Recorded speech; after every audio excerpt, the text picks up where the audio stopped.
Hello guys, അപ്പോൾ നമ്മൾ ഇന്നത്തെ വീഡിയോ ബാംഗ്ലൂർ മെട്രോ ടിക്കറ്റ് എങ്ങനെ ബുക്ക് ചെയ്യാന്നുള്ളതാണ്. നമുക്ക് ആദ്യം പ്ലേ സ്റ്റോറിൽ പോയിട്ട് നമ്മൾ മെട്രോൻ്റെ ഒരു ആപ്പ് ഉണ്ട്, അത് ജസ്റ്റ് ഇൻസ്റ്റാൾ ചെയ്യാം. ഇൻസ്റ്റാൾ ചെയ്തതിന് ശേഷം ജസ്റ്റ് ഓപ്പൺ ചെയ്യാം. ഓപ്പൺ ചെയ്തതിന് ശേഷം നമ്മൾ ആദ്യം രജിസ്റ്റർ ചെയ്യണം. നമ്മൾ മൊബൈൽ നമ്പറും ഇമെയിൽ പേരൊക്കെ വെച്ചിട്ട് അത് ചെയ്തതിന് ശേഷം നേരെ അതിന് ശേഷം നമ്മൾ യുവർ ടിക്കറ്റ് ക്ലിക്ക് ചെയ്യുക. എന്നിട്ട് അടിയിൽ മേക്ക് പർച്ചേസ് ടിക്കറ്റ് ഉണ്ടാവും, ജസ്റ്റ് ക്ലിക്ക് ചെയ്യുക. നമുക്ക് വേണ്ട സ്റ്റേഷൻ ജസ്റ്റ് സെലക്ട് ചെയ്തെടുക്കാവുന്നുള്ളത്, ഇവിടുന്ന് എടുക്കാൻ പോകേണ്ടതെന്നുള്ളത്. നമ്മൾ പാസഞ്ചറിൻ്റെ എത്ര ആളുണ്ടെന്ന് വെച്ചാൽ ക്ലിക്ക് ചെയ്തെടുക്കുക.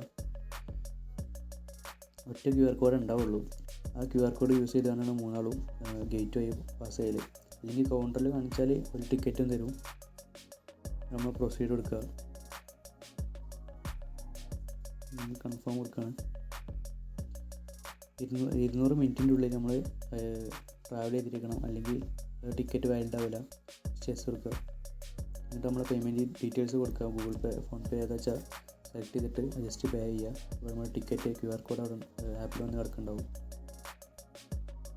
ഈ ഒരു ഭാഗത്തായിട്ട് ടിക്കറ്റ് വന്ന് കിടക്കണം. അപ്പോൾ ബുക്ക് ചെയ്തിട്ടില്ല, അതുകൊണ്ടാണ് ഇവിടെ കാണാത്തത്.